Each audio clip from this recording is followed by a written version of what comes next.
Ahora sí. Por eso había quedado ahí yo. Vale.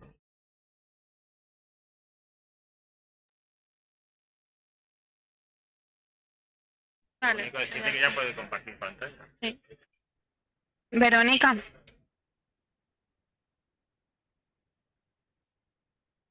Sí. Si quieres ir Hola, compartiendo buenas pantalla, tardes. te voy a presentar. Ya, vamos. Sí, justo se te ha cortado, pero bueno, sí, que me vas a presentar, ¿no? Te he entendido. Sí. Sí, justo. Okay, so welcome back, everyone. Our next speaker is Verónica Fernández. Verónica received his bachelor in physics from Universidad de Sevilla in 2002 and got her PhD from Heriot-Watt University in Edinburgh in 2006. In 2007, she earned a postdoctoral Juan de la Cierva contract and joined the Instituto de Tecnologías Físicas y de la Información here at el Consejo Superior de Investigaciones Científicas, CSIC. She has been working there since 2009 as a tenured scientist. Her areas of specialization are experimental quantum key distribution, both in free space and optical fiber, and technologies for stabilizing laser beams in the presence of atmospheric turbulence for optical and quantum communication. So, Verónica, thank you. The floor is yours. Thank you so much for the presentation. I think I'm gonna turn off my camera so that you can see the screen better, probably. So, hi everybody. Okay, so let me know if you can see the presentation mode in my presentation. Can you see it? Yes. Is that okay? Okay, excellent. Okay. Okay, so today I'm going to talk about the experimental way of doing quantum communications. I'm going to do a brief presentation, introduction to quantum key distribution and the experimental techniques and different protocols to actually implement it in practice. So first of all, I would like to introduce our platform of quantum technologies, QTYR, who's composed of several groups in Spain, composed of from many different regions, Madrid, Barcelona, Aragon, etc., the Basque Country. And we touch the 4 different pillars of the quantum flagship, which are composed of quantum communication, computing, and algorithms, quantum sensing, and quantum foundry, which is basically the fabrication platform in microelectronics of Barcelona. So let's go to the basics. Why do we need quantum cryptography? What actually is quantum cryptography? So for those of you that do not even know what cryptography is the art of preparing a communication with a hidden message that is only intelligible to the person that possesses the key. So one of the most ancient cryptographic algorithms was the Julius Caesar cipher, which was very basic. So you have the plain alphabet on the top here, and you have a cipher alphabet, which was shifted by several positions from the plain alphabet. So the number of positions that this cipher alphabet was shifted was actually the key. So you can see that in this case, the plain text is substituted directly by the cipher alphabet, or the ciphertext is composed by the cipher alphabet, shifted by 3 positions. So of course, this was one of the first cryptographic algorithms, which is very, very easily broken by doing a frequency analysis, cryptanalysis.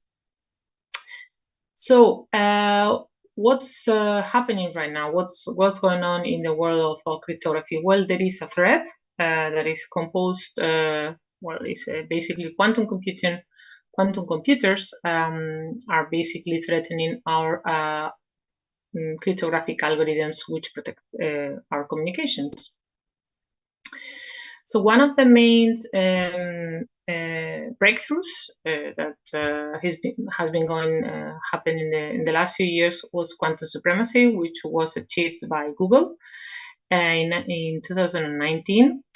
And basically, it was achieved that a classical task, was performed much faster with a quantum algorithm than with a classical algorithm. So this was the first time that this was this was the first time this was achieved, and there was like some kind of polemic about it between Google and IBM, but finally this was already set up, and Google took to this basically this breakthrough. Also, around the same time, a Chinese group also claimed to have achieved quantum supremacy by quantum computing, basically quantum computer made of with a different setup from the one previously shown, but in practice they achieved the same thing, which is doing a particular task with quantum mechanisms much faster than with classical mechanisms. So what are the estimations for mature quantum computers to be here? Well, there are some estimations that go already from 2015 from Microsoft. So this is quite an old estimation that established that it seemed feasible within a decade to bring a quantum computer to practice. So this happened in 2015. So we're already basically at the mark that the Microsoft estimated. There are also more recent estimations from NIST, which basically establish. Sorry, I'm just putting something that bothers me on the screen. Sorry.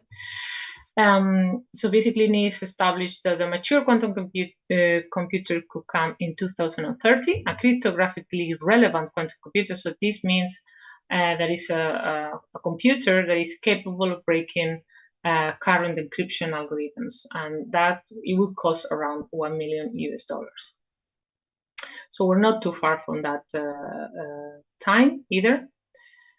And what are the consequences of this? Well, there are several estimations, and of course, these are billions of dollars. For example, if quantum computers would attack FedWire funds, for example, which is basically a system that is used by 9,000 banks in the federal fund from the United States, which does transactions in real time. So that is attacking basically this system would cost $1 billion basically. So just this is an example of the damage and the economical cost that it could cause quantum computers to the global economy. Also, there was a meeting where NSA participated last year, where there was the representative of NSA commenting on what could happen if quantum computing breakthrough would attack basically the national intelligence protected information. So there was. Sorry, I'm not sure if you can see. Sorry, I just have like a little screen here bothering me all the time. Just gonna put it. I don't think you can see it, but okay. So basically, he commented that unforeseen advance in quantum technology could happen. This was mentioned as a black swan event. So this is an extremely unprecedented occurrence, but with very profound consequences. So there is no way to predict with certainty when a quantum computer is going to be ready and could break encryption algorithms. So there are estimations that even consider that it could happen at any moment. So if that happens, then we basically said that they're screwed, because there are also there are very sensitive information, including nuclear weapon production, that is basically using public key encryption, which is vulnerable to quantum computing. There are also some recent articles by Whitfield Diffie. This is one of the fathers of public key encryption, which show that it should be taken with some quite big credibility, that are basically basically saying that quantum accelerated algorithms could basically solve exponentially faster certain algorithms, and this of course it can jeopardize our communications. This, if we add artificial intelligence to the cocktail, it could be even worse, and it could have unprecedented consequences. So there are also some very important achievements, like logical qubits that are more reliable, with 800 times less error than the current ones, which could boost even more their maturity. So no one really knows the actual consequences of all this to the actual cryptographic math right now. So you probably already know or imagine what kind of information is exposed, but let me basically go through it. It could include information from governments, intelligence agencies, and defense. Information from our companies, which include industrial secrets. So this information, if it's exposed to our competitors, it could have potentially very harmful consequences to our economy. Also, information from critical infrastructures that includes the transport, trains, planes, the energy system, the water supply. All this information is very critical for a high number of people that use them. Of course, our personal information, who should not be disclosed to no one. All our medical data, from our genome data, census, etc.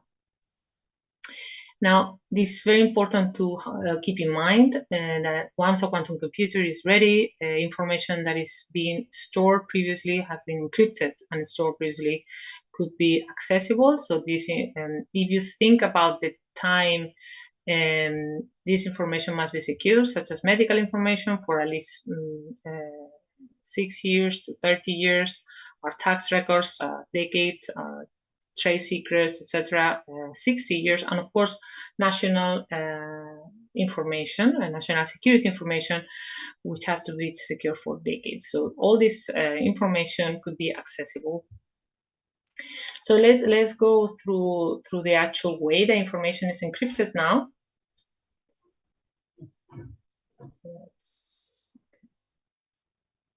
So there are two types of cryptography that are currently used. One is called symmetric or secret key cryptography, which uses only one key. And of course, this key must be kept secret. So how does it work? Well, it's very simple. So the same key that is previously sent to transmitter and receiver is used to encrypt and decrypt. So one of the most used encryption algorithms is AES, the Advanced Encryption Standard, who's been a standard since 2002. And is it secure? Well, it depends on the key length. There is the longer the key length, the more secure it is. And 256 bits is recommended to, as it is the longest key to be used. They're very fast, so they can encrypt high volumes of data, such as databases, network communications, hard drives, audio and video, etc. So the problem is, how do we send the key? This is what is usually being always known as the problem of key distribution. And it was not solved in the history of humanity until 1976 by what is called the Diffie-Hellman algorithm. So this is an algorithm that allows two users to communicate through an insecure channel in a non-authenticated manner. So 1 year later, in 1977, the RSA algorithm came out with the acronym from their inventors, Rivers, Schramer, and Adelman, and is based on a very similar mathematical problem as the Diffie-Hellman algorithm, but the particularity is that it achieves secure communication through in also an authenticated manner. So this is known as asymmetric or public key cryptography. And there are two keys involved in this type of algorithm. One is called the public and the other is the private key. So the public key is known by everyone, hence their name, his name, and the private key is known by just one person, by the person that is receiving the information, the encrypted information. So that the way it works is that the transmitter uses the public key that is available publicly of the recipient, encrypts the communication and forms the cipher text. And then the recipient uses his private key, only known by him, to decrypt the information and recover the plain text. So you can see this sort of encryption as a padlock, which it can be closed with information by anyone, but only the person that possesses the private key is capable of accessing to the information. So the keys are much longer than in the case of symmetric crypto. The minimum length is 1024 bits. And of course, this also means they're slower, they're very slow. And so they are used to encrypt small amounts of data.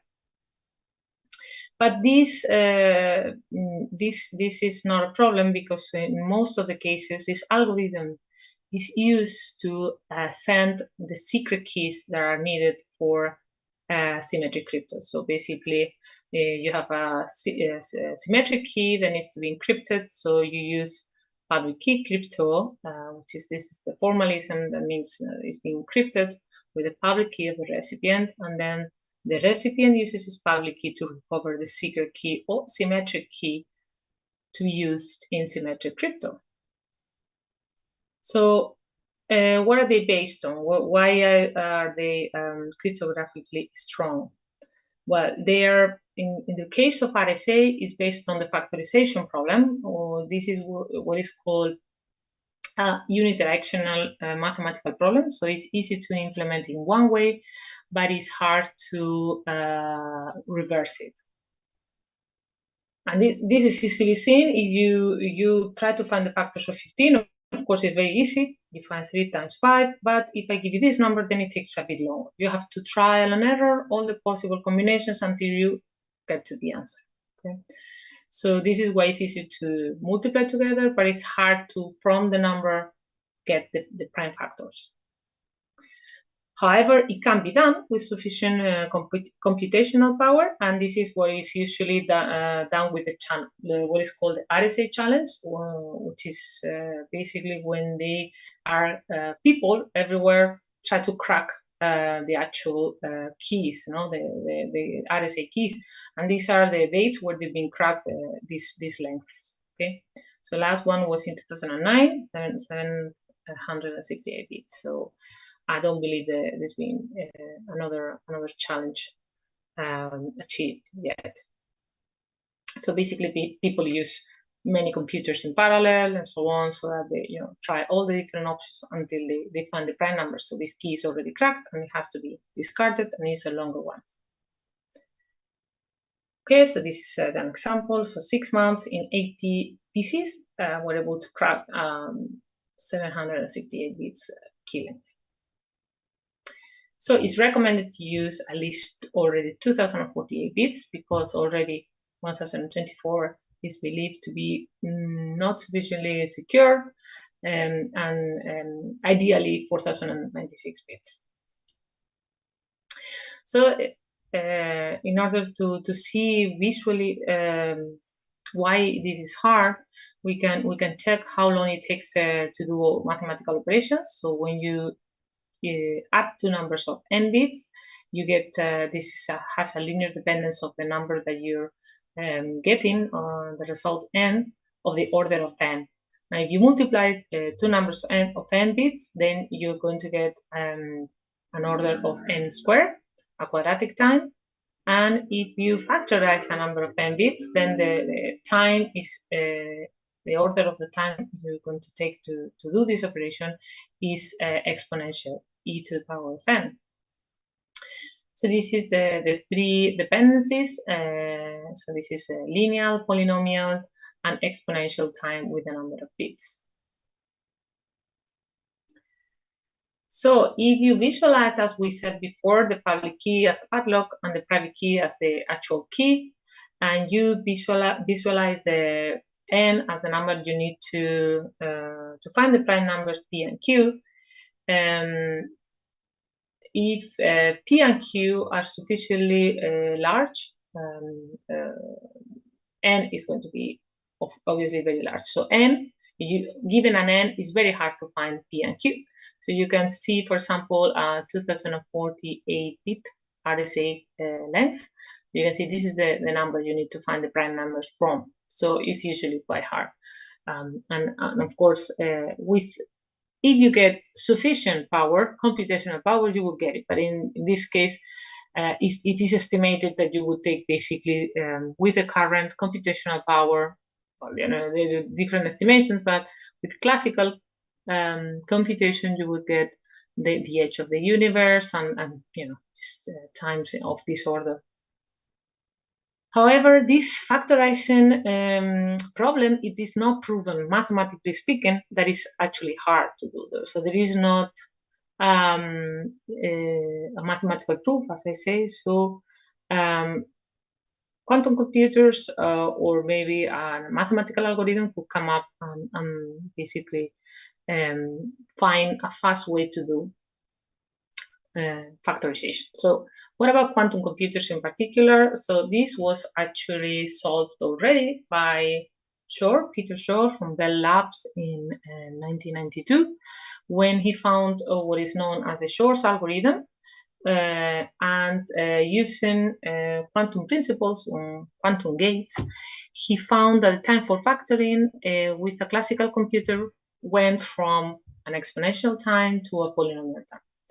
So this is basically de facto is breaking public cryptography. So, however, at that time in the 90s, no one really believed a quantum computer could actually be built. So there was this was just a curiosity at that time.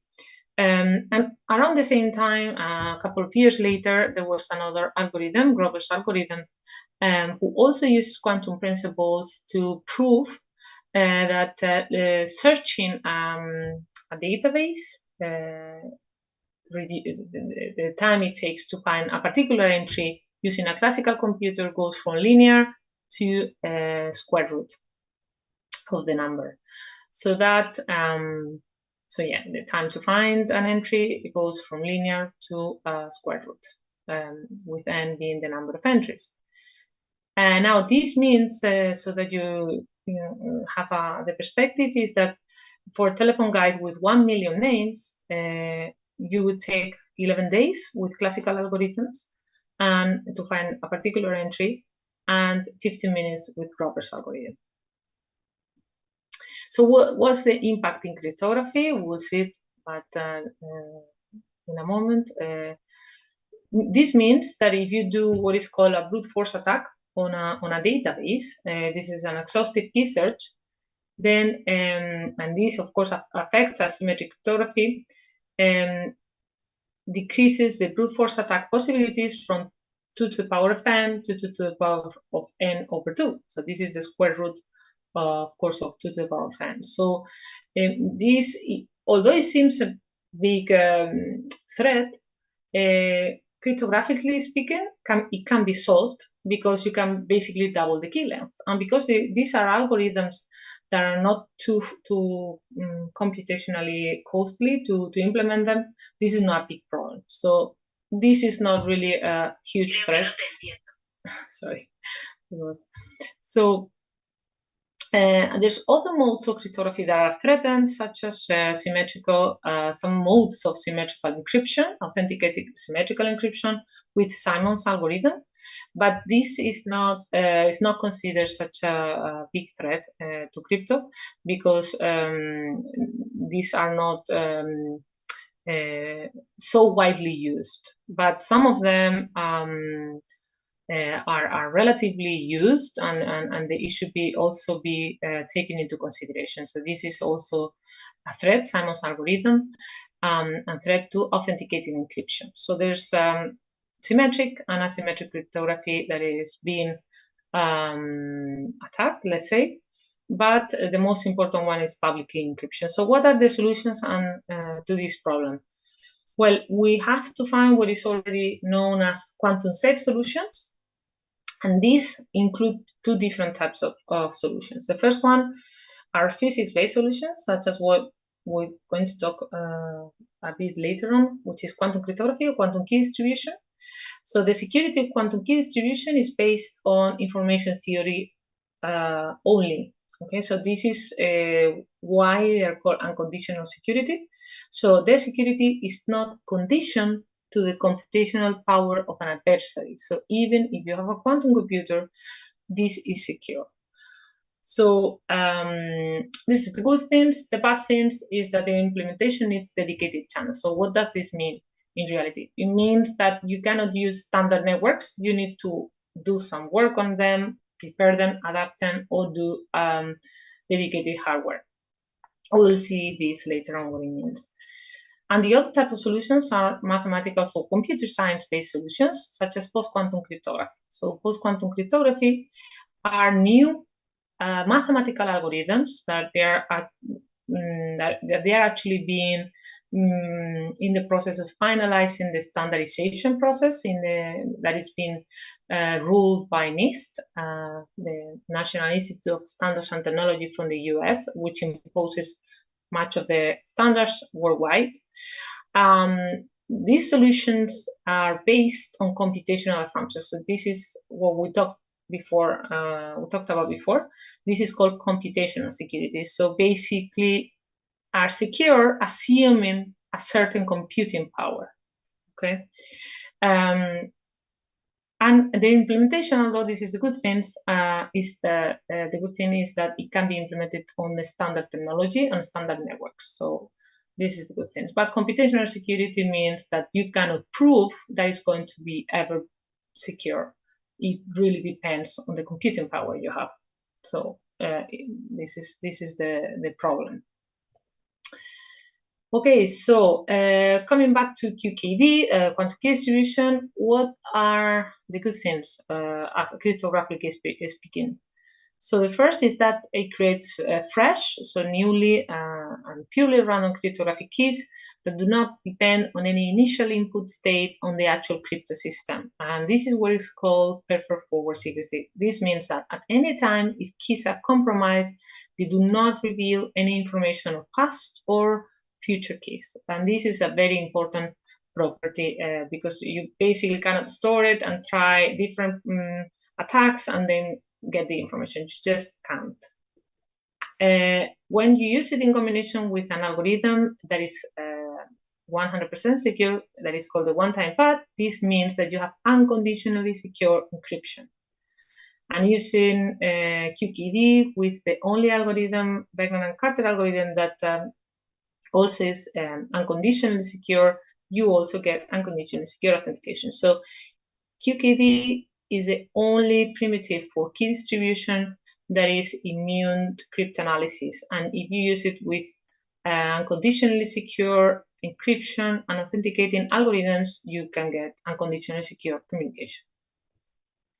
So the one-time path is also called Vernon's cipher. So just to give you like a very basic way of how it works, it's called the perfect secret. And to use it for encryption, what you do is if you have a message that you want to encrypt, this is called the plain text, you need a key. Okay, so if this is your key, the only thing you need to do is to add basically a module 2, addition module 2, bit by bit sum. Okay, so you have the ciphertext. So once you have encrypted your information, you send it back to your receiver, and you get the decryption process. This is the ciphertext that the receiver gets. Then you add again, the receiver adds, that's the same process as the transmitter, adds the key bit by bit, and you get the plain text, addition module 2. And this is exactly the same sequence that the transmitter sends.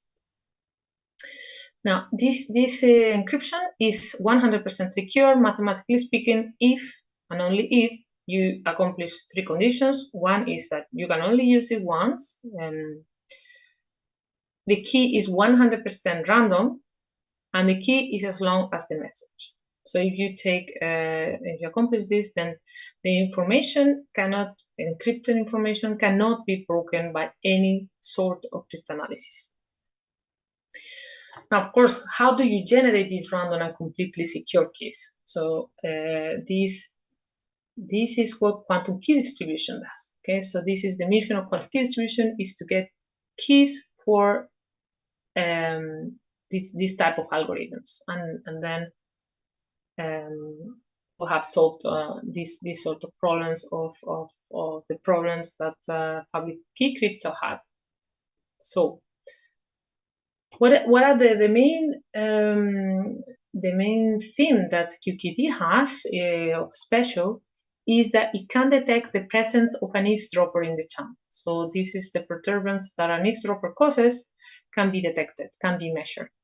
So this means also that you can get this security that is information theoretic. So it's not based on computation, it's just based on quantum mechanics itself. So it's based on of course, quantum mechanical laws. In particular, the uncertainty principle, Heisenberg, which you know that there are certain pairs of variables that cannot be measured without introducing an error. And there are many pairs of variables. One pair is position and velocity of a particle. Also, there's the no-cloning theorem, which means that you cannot make copies in a quantum world that are perfect. Okay, you can then make them, but they're going to be imperfect. This is also because of the uncertainty principle. If you could make perfect copies, then you could measure perfectly the position in one of them and the velocity in the other, and you would basically violate the Heisenberg uncertainty principle. So they are somehow related. Now, there are many pairs of variables that accomplish the uncertainty principle, and we're going to focus on non-orthogonal polarization states of single photons. So for those of you that are not familiar with polarization, this is the rotation or the way the light vibrates. It can vibrate in different, describing a circular shape or linearly, or you can have a polarized light, which is vibrating in all different directions of the electric field. So now I'm going to describe the first protocol for quantum key distribution, which was proposed by Bennett and Brasser in 1984, which were at that time in IBM. And this protocol states the following. Let's imagine that Alice and Bob are usually the fancy way of call A and B, and they want to communicate, send each other a message, which is basically a sequence, a binary sequence, and then she's going to use 2 different ways to send this information, which are called basis sets, rectilinear and circular. So these bases are selected randomly with independence of the actual bit, and these bases include different states. So, for example, the rectilinear bases include vertical and horizontal light, and the circular bases includes right circular light and left circular light, and each one of them represents a 0 or a 1. So now Alice has to be coherent with the actual bit she selected. So if she selected a 0 and she has selected a rectilinear basis, then she has to send a vertically polarized light, which is the first state. And then if she has selected a 1, then it has to be horizontal, and so on. Okay, so circular one is a left state, and so on. So she sends the sequence of single photons to Bob. So this information is of photons is sent to Bob through a transmission channel. So this transmission channel can be optical fibers, such as our classical communications, or can be free space or vacuum in the case of satellite communication. So nevertheless, this information gets to Bob, and of course, because any transmission medium, of course, except for vacuum, but they have some loss. This means that some photons are not going to get to Bob. So these are eliminated from the kit, but this is not a problem. And also now Bob has the sequence of attenuated photons, and he has to measure them. But the only thing he knows are the type of polarization that Alice is using, but he doesn't know which ones are coming. So he's going to use two bases, which are called rectilinear circular polarization basis sets. And this is, for understanding this, we need to just include or recall for the people that you know, because it's quite known in optics, is what is called a polarization beam splitter or Wollaston prism. And this is just a prism that divides a polarization state into the two vertical and horizontal components. So if you get a horizontal state, it would let it pass. If it's a vertical, it would reflect it. And if it's a diagonal, you will have a 50% chance of either transmitted or reflected. So if Bob uses a rectilinear basis, it's just going to use a PBS of a Wollaston prism. And if Alice is sending a vertical polarized state, then it will always get reflected. So if you place a detector there, then you would only get the zeros in this case. If Alice is sending a horizontal state, then it would go through it. And if you place there your detector, then you will get the ones. So in this case, you are detecting the states with 100% probability and correctly.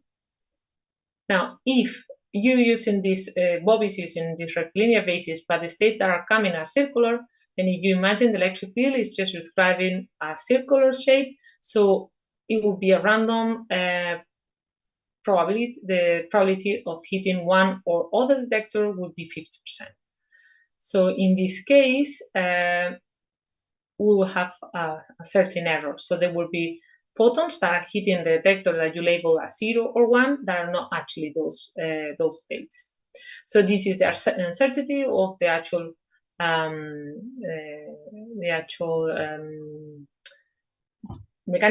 quantum mechanical properties that if you interact with certain mechanical properties, you will perturb them. Now there's a circular basis that you can use, Bob can use, that is just introducing a wave plate, a quarter wave plate, which is basically a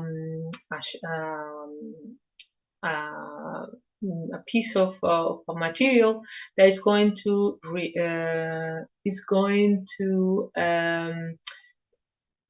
put some delay in one of the components of the electric field over the other one. So in the case of a circular light, this will mean that if you have a right circular light, then you would get after this wave plate always vertical light, and if you do the same for a left circular, you will get a horizontal light. And now then you can detect them correctly. So you would get always the 0 going into detector 0 and the 1 always in detector 1.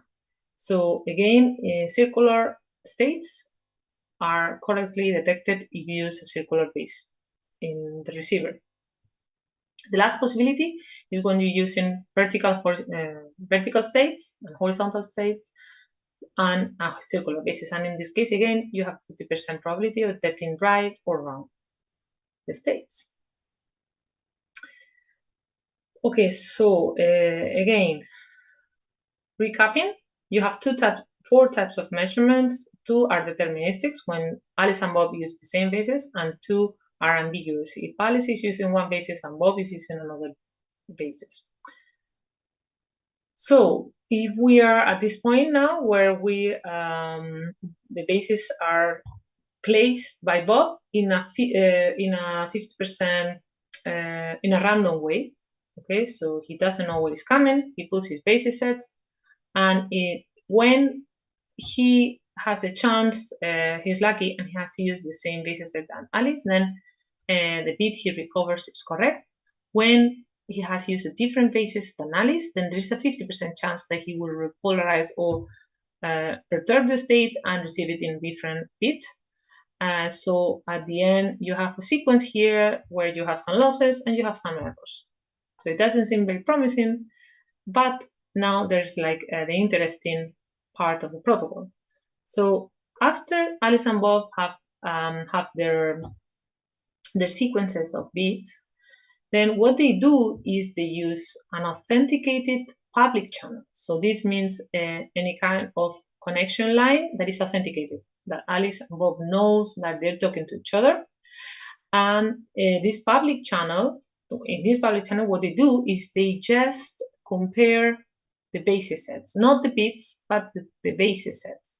So they just go through each of the basis sets they used, and in red you can see the ones that they are actually equal. Alice and Bob used the same ones, and the green ones are the ones that they did not use the same basis sets. So what they do here is classically, this part is classical, what they do is they keep only the bits where the bases are equal.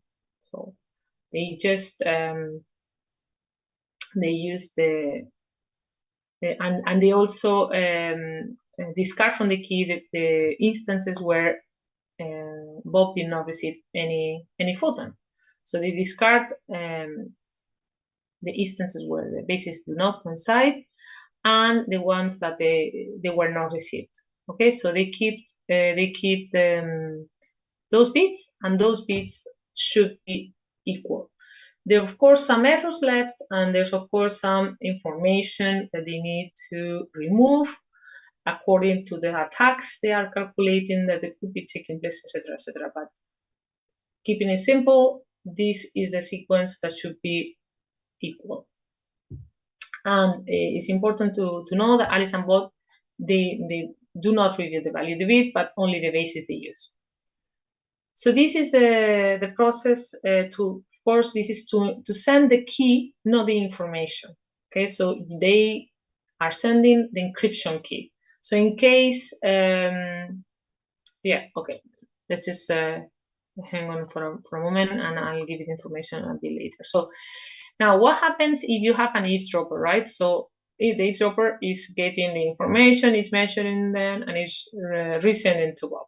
Can we detect this presence, the presence of an eavesdropper? Well, the answer is yes, and it's very, very simple to check it. The eavesdropper is going to introduce an unavoidable error, and we're going to see how, and it's detectable by Alice and Bob. So these are the possibilities that Alice, Eve, and Bob can use as basis sets. So there's 8 possibilities, and Alice and Bob are going to keep the bits where I'm showing in green, where they use the same basis set. So Alice and Bob use the same basis, and of course, Eve can be using an equal or different basis. This is not a problem for Alice and Bob, and they're going to keep those bits.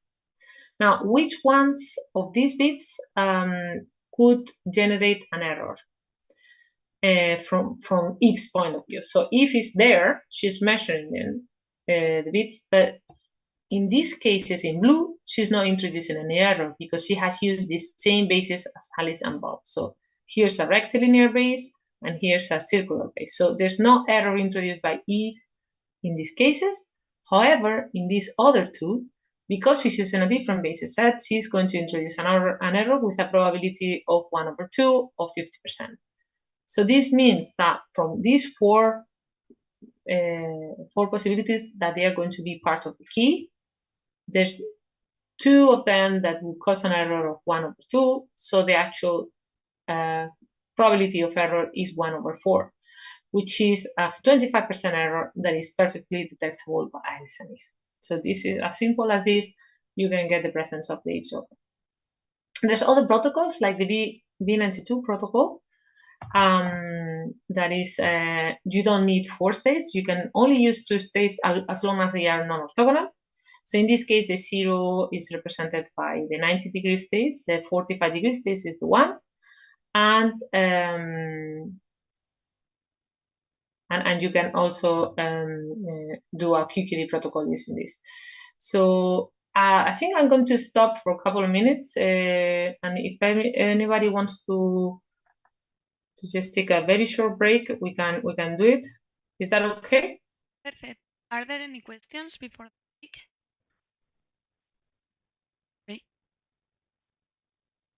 Okay. Hi, Veronica. Thanks for the talk. How Yes. do you handle the information loss due to the losses intrinsic to the channel and also the bits that they discarded because the different bases used for the measurement? Do you use redundant, like do you send the message several times so that? No.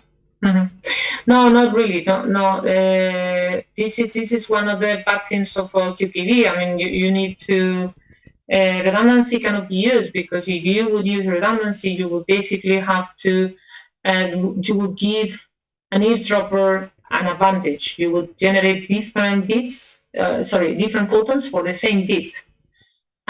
This would, I mean, who's to stop an eavesdropper just getting some of these bits to check what you're sending, okay? And she wouldn't introduce any error in her presence would not introduce any error. So you cannot do that. So only one photon can encrypt a single bit. So no redundancy. It's part of the security of the protocol, actually.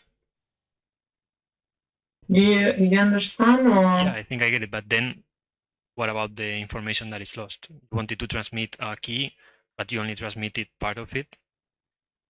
No, you don't no, because basically the key will be formed by the photons that Bob got. Okay. Alice will keep only the photons that Bob received, not all of them. Okay? Okay, fair enough. Thanks. No problem. Okay, is there any other question? If not, let's take a 5-minute break and we will be back. Come back at 3:30, right? Yes. Roughly. Sorry. I think Yes, I have a different. Yeah, okay, no problem. Thanks. Okay, so 3:30.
a la uni tienes que darle uno mínimo.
Okay, so shall we continue again?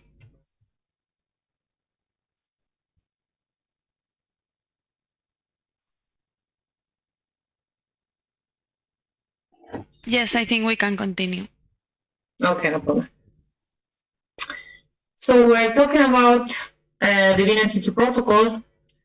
So we just mentioned that only 2 non-orthogonal states were sufficient to perform the protocol. So if we are sending these states at the receiver, it's very simple to receive them. If what we do is, sorry, I heard something. What we do is we set a 50-50 mean splitter, and we separate the states independently of their polarization. But actually, in the case of the, hang on, I just see something here. I see a little square from the screen that is a little bit annoying. Just want to take it from my screen. Okay.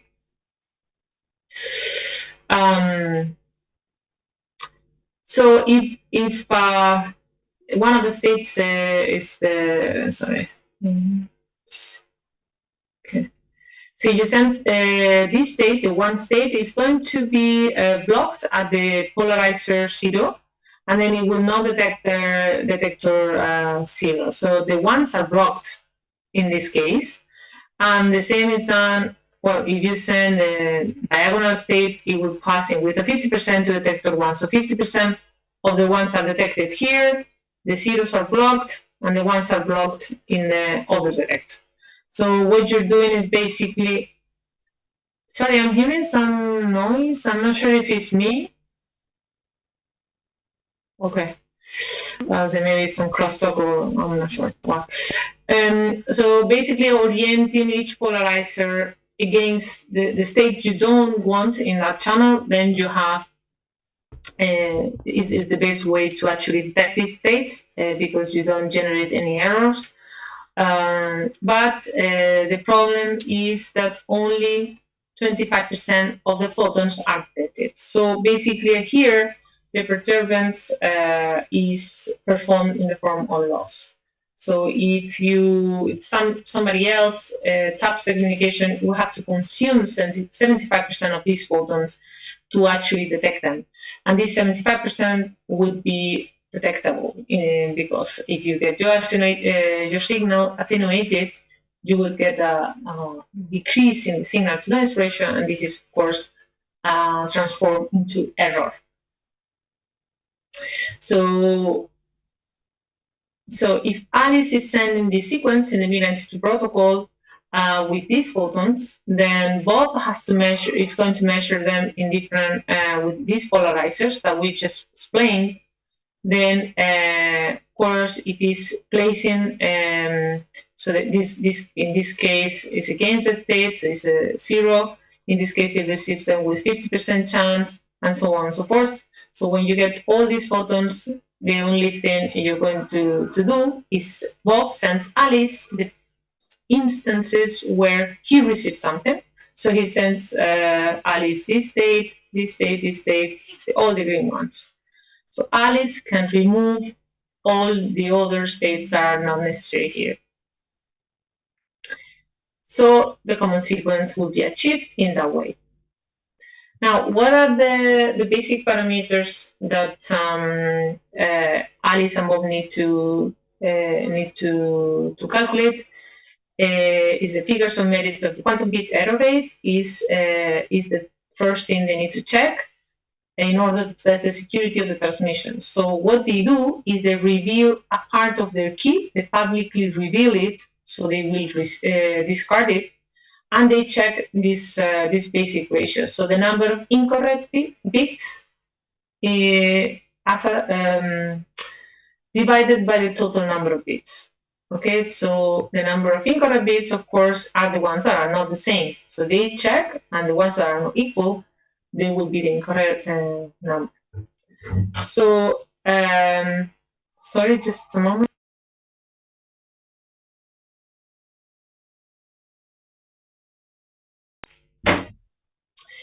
Okay, so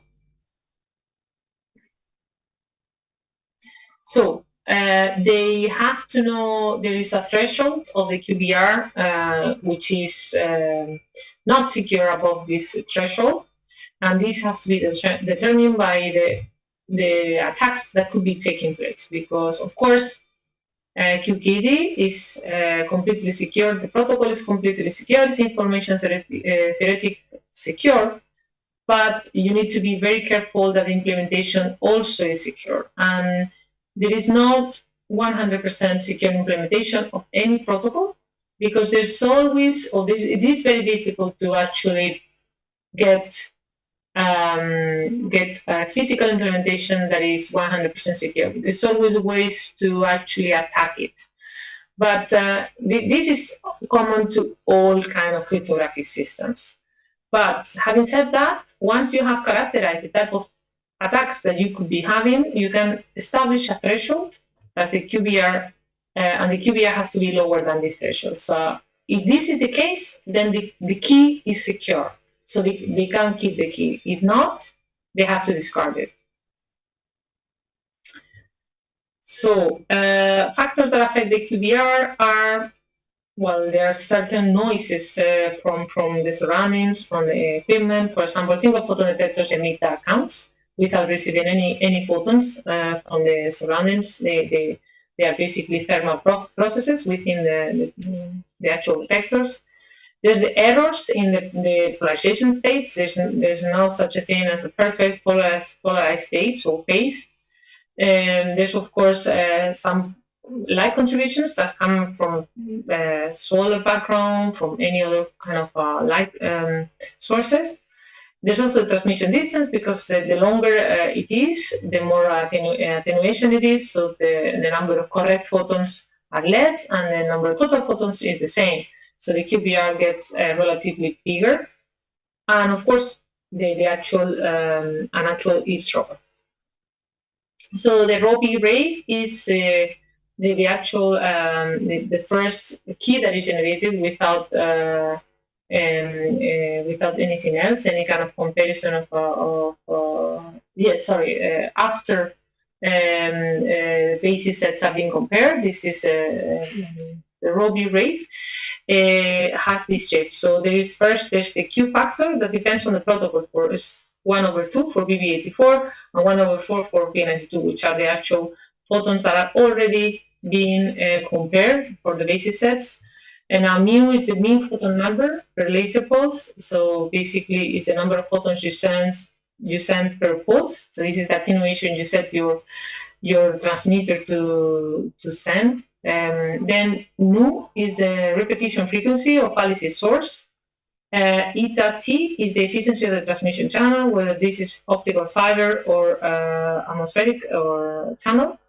And eta D is the detection efficiency of the whole detector, the whole receiver. So that's all the elements involved. So in a very simple way to calculate it, then the secret is basically proportional to the maximum information between Alice and Bob and the information that Eve has gotten from Alice and Bob, which is expressed that way. Now then there is, as I mentioned before, this after they have sent the qubits, they need to correct for certain errors that we are mentioning here due to several noise sources. So in order to do that, they apply classical algorithms, error correction algorithms, and they do not have to do this optically. They can do it through any kind of standard Ethernet communications in the actual communication line. And in a very simple way, an error correcting algorithm is that imagine that Alice is choosing random pairs of bits. So she announces the short value to publicly, so Bob can listen to it. So that's the sum module 2. So Bob replies accept if he has the same short value, and if this is not the case, then replies reject. So basically, in the first case, Alice and Bob, they both keep the first bit of the pair, and they discard the second one. And in the second case, they discard both bits. So this is just so that if you're curious to know how basically they work, these error correcting algorithms. Of course, there are much more sophisticated error correcting algorithms in the present, but just for just to set an example of how they basically operate. So basically, they need to exchange a number of bits over a public channel to correct for all the errors. So this is given by what is called Shannon's noisy channel coding theorem, and this has this formula. So this is something that is always appears in the actual final secret key rate that Alice and Bob share. There's also a final step that is called privacy amplification. So Alice and Bob determine they estimate the fraction of bits that if might still have, and they have to remove it from the key. So what they do is they choose randomly pairs of bits and they compute the short value. So Alice announces which bits she chose.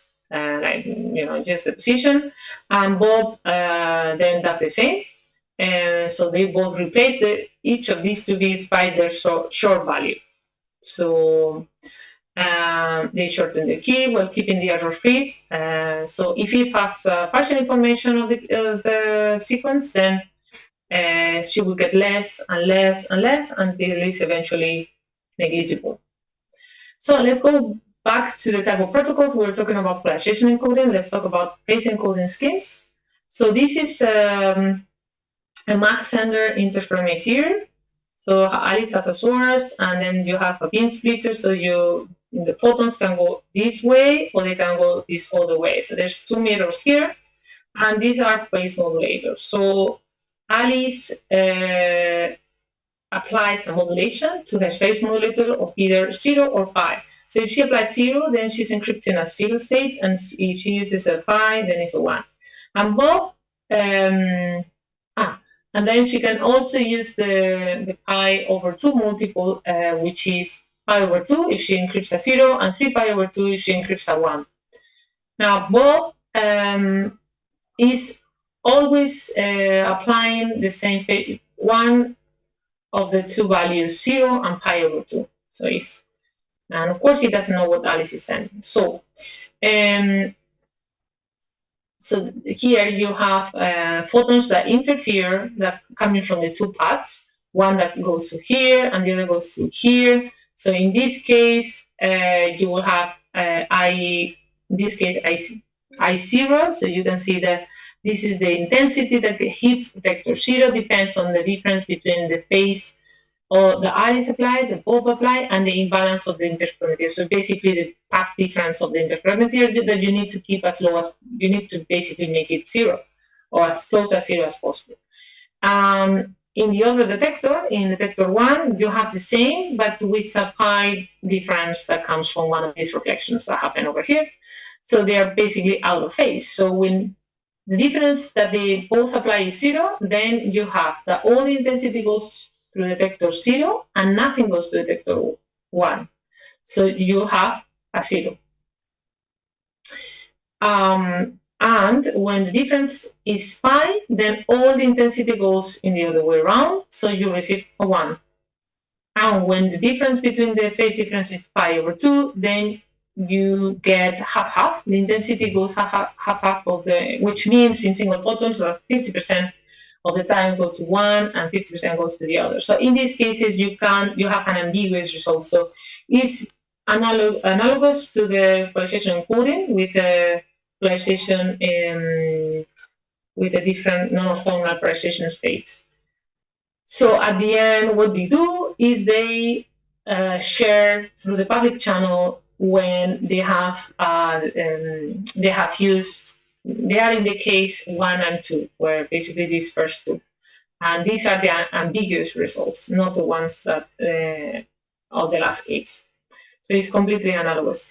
Now, the problem is if you use a Mach sender like this that you're seeing here, you make Alice and Bob separated by kilometers, then you cannot really control what is the phase difference in the two paths which are separated. So you're going to have a very unstable protocol, so you're not going to be able to demodulate your light, your encryption. So in practice, what they do is a double Mach sender. So Alice has a Mach sender here, Bob has a Mach sender here, and you will get different peaks which correspond to photons that go through short and the short that appear first, photons that go to the long and the long paths, and then the photons that interfere, which are photons that go through the short and the long path, with the photons that went through the long and the short path in the middle. Here are the photons that interfere. So in this scheme, most of the transmission here, all the photons, they suffer the same fluctuations because they travel through the same transmission channel. So that's why it is more stable. That's a double Mach sender interferometer. So the first commercial system in fiber was based on one of the systems by QTYR24, and the previous experiment that set the basics of this system was in 2002. So, and this was, as I say, the first commercial product. And QTYR24 still operating and is the most, probably the most successful and veteran company of QKD. And one of the first demonstrations was when they did the Swiss elections using QKD. So let's go back to a different protocol now. We've been talking about prepare and measure. Alice prepares Bob measures. There's other types of QKD, which is based on entanglement. So we're going to talk about BBM92, which is a protocol that is based on entanglement. So as I'm not sure if you know or not, but you probably do, entangled particles are those that are in superposition of different states, and when they're measured, they somehow correlate to each other. So if you measure, in this case, that they are in superposition of two different polarization states, and you measure one of them, then there are certain, if you prepare them in a particular way, you will always get them uncorrelated in polarization. And the same happens if it happens to be the other case, that Alice is in a vertical state, then Bob is always in horizontal state. So when you measure the states. So there's a common photon entangled source that is emitting these particles. So if these particles are then measured by Alice and Bob, and Alice is using a rectilinear basis set, and Bob too, what happens is that Alice gets this state, and then 100% of the cases, Bob receives this state. So this is the result of the measurement. And the only thing that Bob needs to do to get the same information as Alice is to do a bit flip. Okay, so if they use the same basis. When they have used different bases, what happens is that if Alice has this state, then Bob, if he uses a different state, a different basis set, 50% of the times he will receive this state, and the other 50 this other state, which are 0 or 2.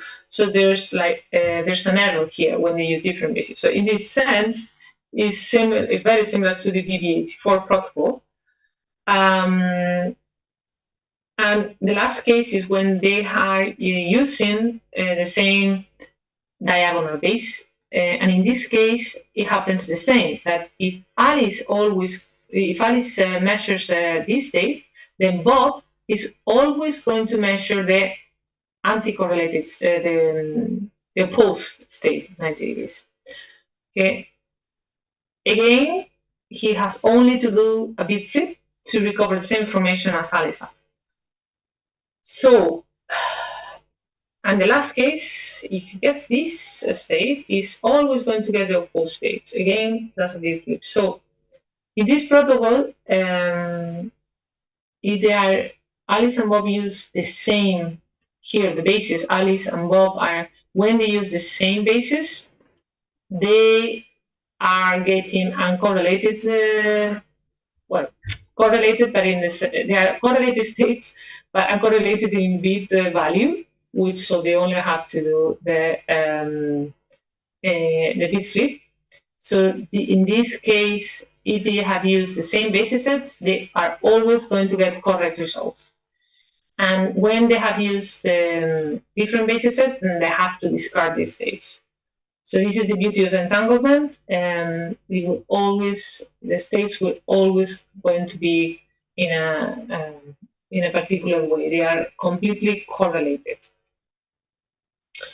So other ways to get basically the knowledge you need to get, for example, single photons you need for these protocols are single photon emission. There are different ways to get single photon sources. I'm just gonna put this one to give you an idea. These are basically, this is a micropillar single photon source that is made of quantum dots. So these quantum dots is a layer that is achieved by putting certain materials together. So there's like bubbles where you get a single electron. So when this is excited, then you get emission of a single photon. So this is put in a micropillar, which is a resonator. It's basically a cavity, and these are resonators to basically increase the gain of the actual. It's like a laser, but only emits one photon at a time. Every time it's excited. The problem is integration in like compact, in a compact, let's say, in a compact way is difficult, and sometimes they do need cryogenic temperatures most of the time. So this is always a little bit difficult in practice to implement. So some of the times, or many of these times, we do what we do to get single photons is to basically attenuate a laser emission. So as this is the statistics that they follow, Poisson statistics. So you know that basically you use a mean photon number of 0.1, then even though 90% of your pulses are going to be empty, only 0.5% contain more than one photon. So this is a very good approximation of single photons. So this is usually done for practice purposes. Entangled photon pairs are generated by a mechanism that basically includes a nonlinear crystal that is shot or is excited by a laser beam. So basically what you get is two cones of emission. And in this particular place where both cones are intersected, then you get entangled photons. So it's relatively easy way to get this entangled photon state. Now the problem is with entangled photons is that it's hard to get a very high rate emission of entangled photons. And this is why sometimes prepare and measure protocols are used instead of entanglement-based protocols. So to get detected these states, what you were going to do is use single photon detectors. So the most used detectors are based on semiconductors. So it's basically a PN junction with a neutral zone and a multiplication layer that is included here. This is the multiplication zone, where a gain is going to take place. So this gain basically means is that when you you absorb a photon here, due to the process known as impact ionization, basically you're going to get a lot of electron hole pairs, because of the kinetic energy is so high that it's going to basically create an avalanche process. And this avalanche process is detectable. So a single photon can create a detectable current, and this is because the p-n junction is a standard avalanche photodiode becomes a single photon avalanche diode when you you put the device at the breakdown voltage. So you bias the p-n junction at this voltage, then you're going to get a single photon is going to create an avalanche. Now, of course, if you let this without no control, you're going to damage your device. So you need to set a quenching electronic circuit that when this happens, then it takes the bias below the breakdown voltage gain. So this is, of course, what is normally done in semiconductor detectors. There's other types of detectors. They use the superconducting effect. So basically, in this, when you get a material in the superconducting mode, even because there's no resistance, so that's why it's called a superconducting material. Even a single photon can create a small hotspot formation that breaks down the superconducting effect. So there's like a suppression of superconductivity. So there's like a current density that is formed, and you can basically measure it. So this is another technology, that this one in the middle. This is superconducting nanowire single photon detectors. And they're more practical in the sense that they can be used in a wider spectral region as compared to the semiconductor ones at the two sides here. These are the 1550 ones are the ones that they detect 1550 nanometer, which is the third telecommunication window, are based on InGaAs materials. 850, the first telecommunication window, is done with silicon. And this is done with superconducting materials and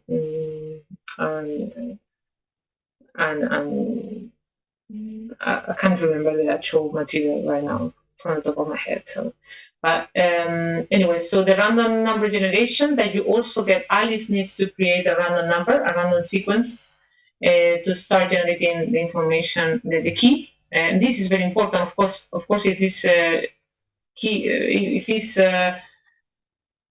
if this initial sequence is not random, then of course Eve can get the information from it. So she needs to use a quantum random number generation, not classical, but quantum. There is no such thing as randomness in the classical world. It can be predicted somehow if the phenomenon is known, and if it's not, if it's studied enough. So you need to. So basically, quantum mechanics is the true source of randomness. So there's different ways to create this. Like, for example, a semi-transparent window, in which with a 50% chance you're going to reflect, 50% chance you're going to transmit. So if it's reflected, you get a 0. If it's transmitted, you get a 1, and so on. So now we have to remind ourselves that the consequence of no cloning means that we cannot amplify. So we need to use what's called quantum repeaters. So this is something that is still not mature at all. There is a lot of research going on. So basically, this is something to extend the entangled pairs and entanglement itself, where the information is kept, to arbitrary long distance. And this is done by what is called entanglement swapping, which is a phenomenon called as quantum teleportation, and this is one of the holy grails of the quantum internet and the future quantum internet, which are many years ahead. But it basically is a way to extend this entanglement to very long distances. But it's a very complex technology that we don't know when it will be ready. So for the moment, we do not have any way to amplify our signals, but we'll see what we do there. So I think I have 15 minutes left, so that should be going a bit faster. So we were talking about QKD based on discrete variables, which is photons, single photons in encrypted, which the information is encrypted in polarization or phase. Now we can encrypt in this single photons are discrete, but there's also another approach to QKD, which is based on continuous variables. So as I was saying, discrete variables QKD uses individual photons and single photon detectors. And continuous variable QKD uses coherent states, which is the quantum version of a classical electromagnetic field. So here you can see the quadratures of basically the phase space. And these are this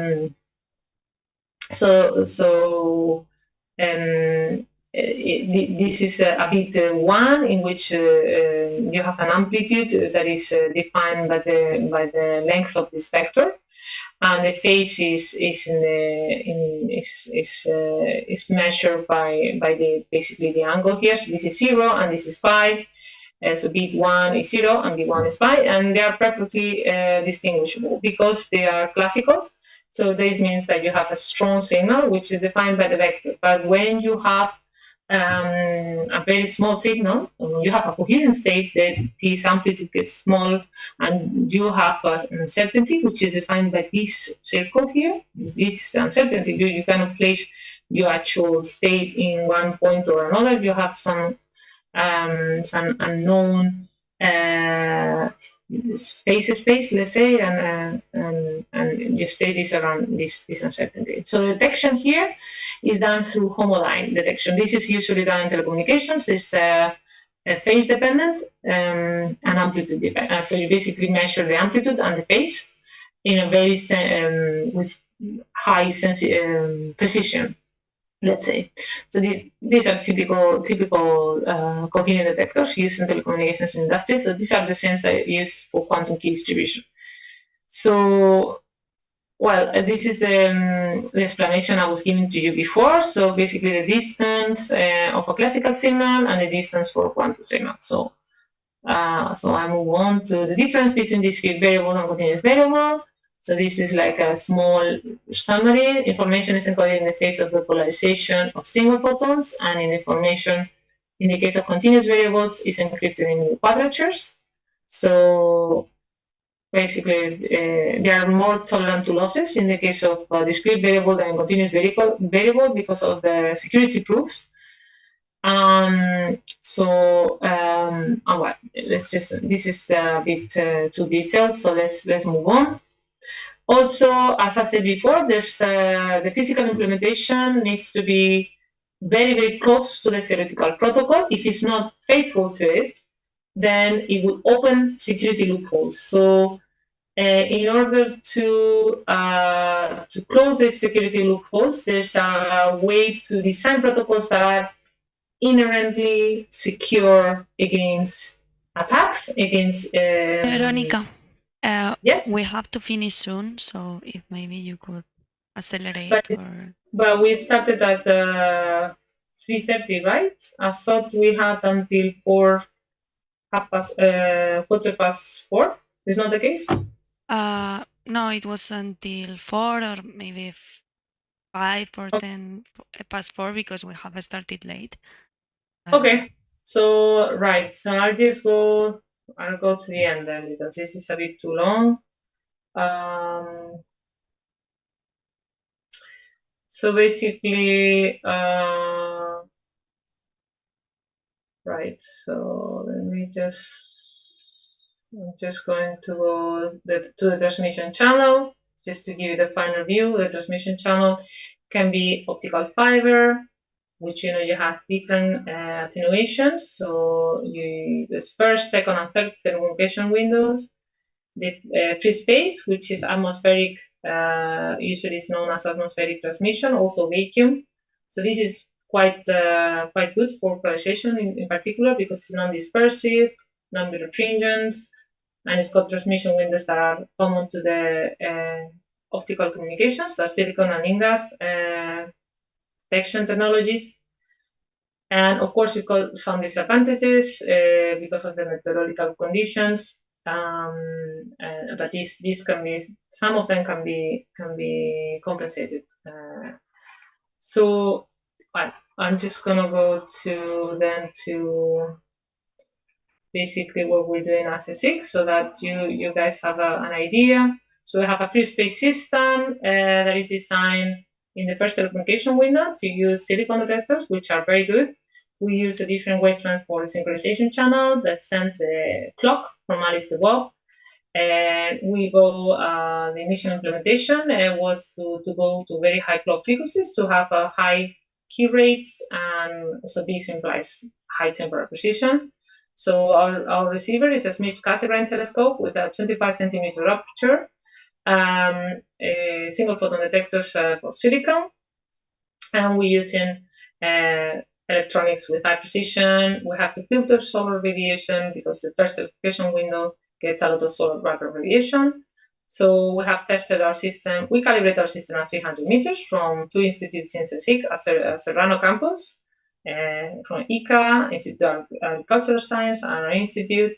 So we do our tests here, and we prepare our system, and we did some years ago, we achieved the largest key rate at the time, and we are now basically, just go to the final.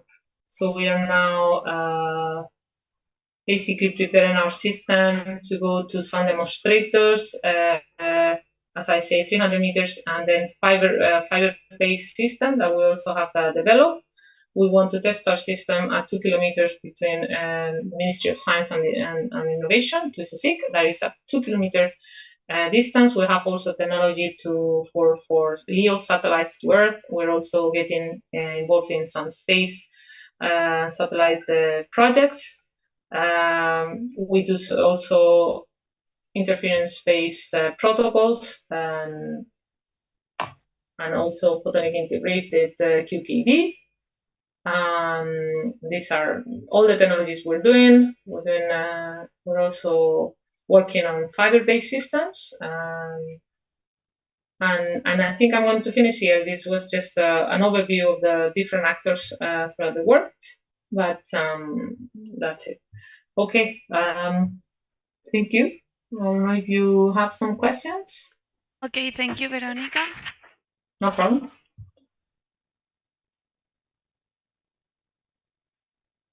Are there any questions? Yes.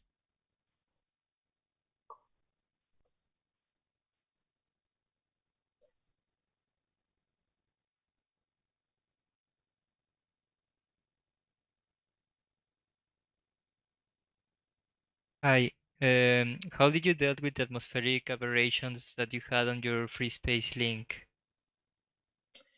Yes, okay. So what we do is we correct it using fine pointing and tracking.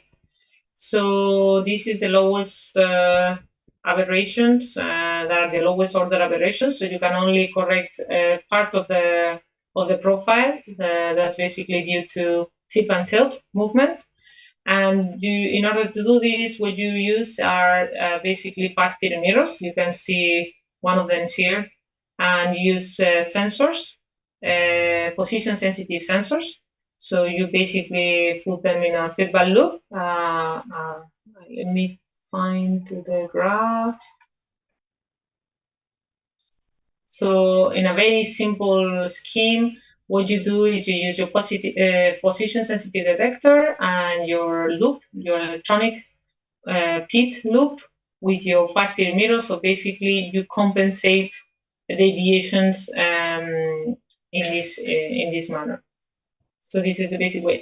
And with the more advanced, more higher order modes, you need adaptive optics, which is, well, basically this is what is done in the big telescopes, like the Canary Island telescopes.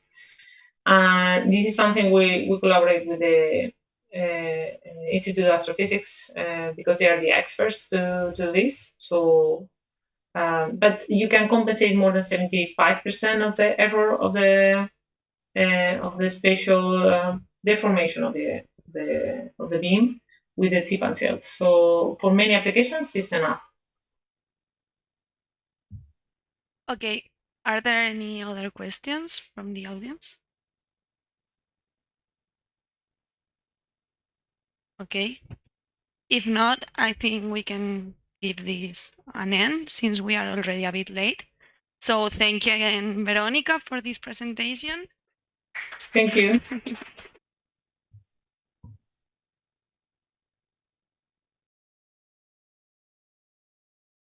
Okay.